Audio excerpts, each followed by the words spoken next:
BookTube, it's Missy. Sorry for the shaky camera. I didn't want to put it on the tripod just to turn it back around. But welcome to shelf number 2 of the bookshelf tour of 2015. I don't know how long I'll be able to do this today. I might have to continue on filming tomorrow. I'm dying. So yeah, next we're going to talk about all of my fantasy books. So let's get started. See you in a bit. Okay, I lied. This whole shelf here, the back section, is all books that I've read as well. So we obviously have Twilight by Stephanie Meyer, the YA vampire book that started my love for YA. Before this, I wouldn't have picked it up. I would have continued on reading only adult fiction. Okay, so yeah, this was my love. No, this is what started it all. Next, of course, we have Eclipse by Stephanie Meyer and the ending of the series, Breaking Dawn by Stephanie Meyer. Then we have Monstermologist by Rick Yancey. This is a YA gothic horror about monsters. And then we have Flights and Chimes and Mysterious Times by Emma Trevane. This is a middle grade science fiction, alternate London. It was a fun read. I enjoyed it. Next we have The Gates by John Connolly. Again, this is a, well, yeah, he's middle grade. Middle grade, Charles. I think that's his name. Oh, Charles is not his name. I guess that's a different person. This is Samuel Johnson. Sees hell open up and has to make it better. Like, fix it and close the gates of hell. Very entertaining. This is the first in the Samuel Johnson trilogy. I think that's how you call it. Alright, next we have Love in the Time of Global Warming by Francesca Bloch. This is a retelling of the Odyssey, and it's an LGBT book, along with its sequel, The Island of Excess Love. I know it's a duology, but if you want to read it, just read this book. This one was depressing, and it didn't make the book duology better. It's left you hanging with questions and blah blah blah. Alright, we'll start with this one. Next we have Angels and Demons. I kind of don't want to pull it out because it is stacked funny like that. But this is the first book in the Robert Langdon mystery adult series, and I liked it, and I watched the movie, and it was great. Next, we have Scary Stories Treasury by Adam Schwartz, and I don't know what Gamel's first name is. If you guys haven't read the Scary Stories books, you should. They're really creepy. It's like, I want to say middle grade horror, but they're really good. I used to read it whenever I would have sleepovers, and even when I was an adult and went on my I went to Yellowstone and was camping, and it scared the crap out of me. Then we have Joe Hill, his book Horns. This is an adult book about a guy who wakes up with horns one day, and people tell them all of their secrets, and he has to find out who the killer is of his girlfriend. And yeah, I liked it. Next we have The Host by Stephanie Meyer. This is again a YA, but this is science fiction, and everybody says that this book is way better than the Twilight books, and it totally is. I've seen the movie, I own the movie, and there is like talks of her making a sequel to this book. I don't know if she's really going to do it though, but this is about aliens. Next we have The Sculptor by Scott McCloud. This is a adult graphic novel about a man who he sells his soul to the devil in order to become a better artist, and I liked it.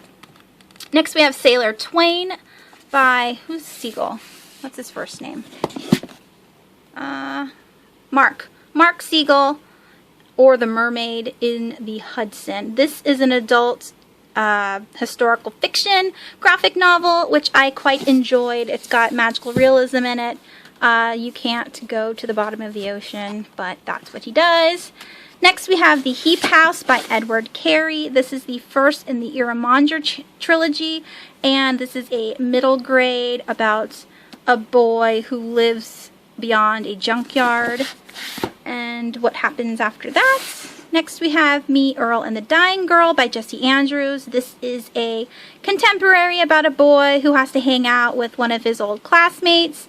Of course she dies because it's the dying girl, and what his thoughts and feelings are having to deal with death. It was pretty funny, not because the girl died, but just his, you know, adolescent language was funny. Next we have Ready Player One by Ernest Cline. This is my favorite book in 2014. This is a science fiction, 80s, nostalgic, a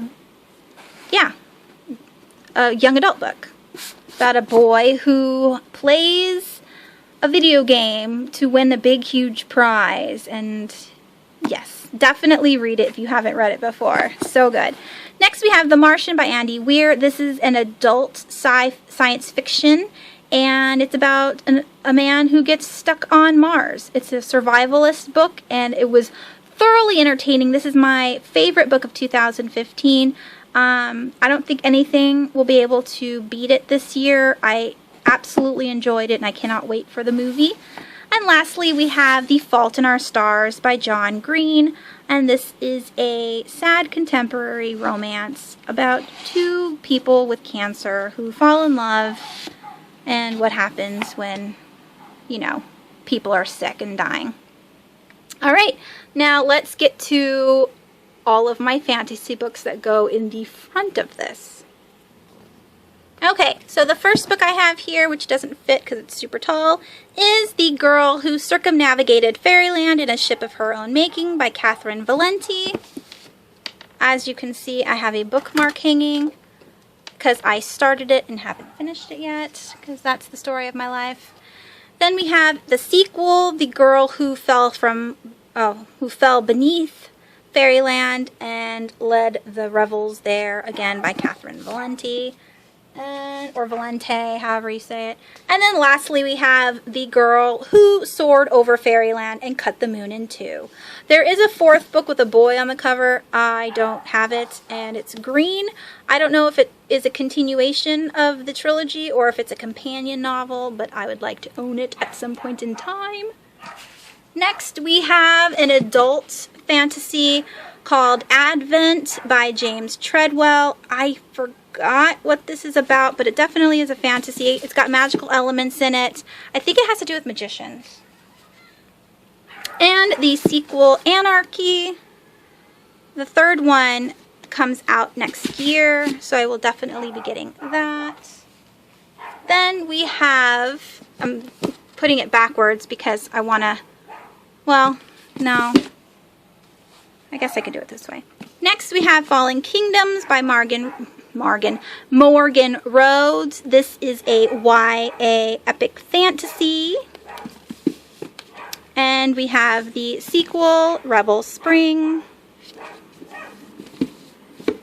Alright, and then lastly on this little section is Neil Gaiman's American Gods. I can't remember if this is a YA or an adult, but this is a retelling of something. I can't remember what. So yeah, I would like to read it. There's also a sequel, The Annecy Boys, but I don't own it yet. Okay, that dog is going to be the death of me. He doesn't never shut up. Next is Winter Spell by Claire Legrand. I just bought this book. It's so beautiful. This is a retelling of The Nutcracker, so I will be reading it this winter. We have Sweetly by Jackson Pierce. This is a Hansel and Gretel retelling, again with the bookmarks. I started it but didn't finish it yet. And then we have Fathomless by Jackson Pierce. This is a companion novel to her series. This is about Little Mermaid again. Started it but haven't finished it. And then lastly we have The Cold Spell, and this is The Winter Queen, I think. Hey, I am back. I had to take a break for lunch, and because that dog outside was driving me crazy. So let's continue on with my second shelf fantasies. We have The Brides of Roller Rock Island by Margot Lanigan, and this is a retelling of like sirens. Then we have Tender Morsels, again by Margot Lanigan. A lot of people have said this book is really weird and twisted, and there's like bestiality and some kind of romance, I don't know, weirdness going on. I'm intrigued. Hey, that's the first time I've ever seen a person's face in the bear. Interesting. Alright, next we have What the Dickens? The Story of a Rogue Tooth Fairy by Gregory Maguire. He does the Wicked books, which I haven't read yet. Next we have Storybound by Marissa Burt.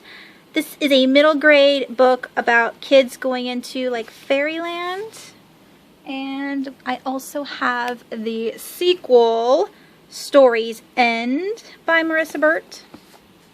There's that. Next we have the Land of Ilion books, The Dark Hills Divide by Patrick Carman. This is also a middle grade.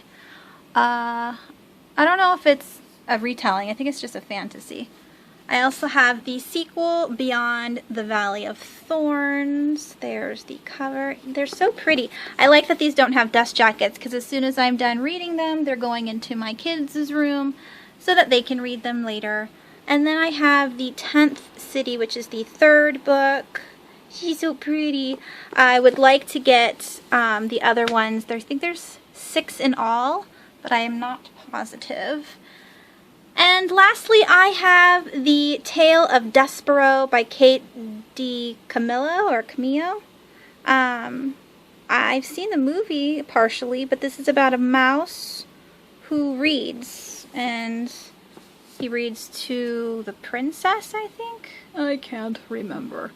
Alright, on to this section here. The first book is, let me get over there, The Hero's Guide to Saving the Kingdom by Christopher Healy. This is a fairy tale kind of retelling, but without princesses. So it's just all the princes and how they're, you know, saving the kingdom.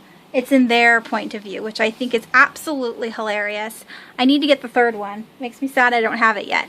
And then we have the second one, which is Storming the Castle. Look at that. So funny. The third one is blue, so one of these days I will get that one. Next we have, let's back out here. Cruel Beauty by Rosamund Hodge. This is a retelling of Beauty and the Beast. Thank you, Penelope. She sent that to me.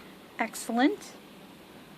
Oh, the sun is freaking out. And lastly, we have, let me do this left-handed, The Floating Island by Rachel Numiere, I think. This is a fantasy. I bought this solely on the cover and because it's, you know, reminds me of my video games. It's a land in the sky. You gotta love that. How did I fit these the first time? It's not fitting. Okay, so that was my second shelf of fantasy and retellings. I will see you in the third part of this tour. See you soon. Bye.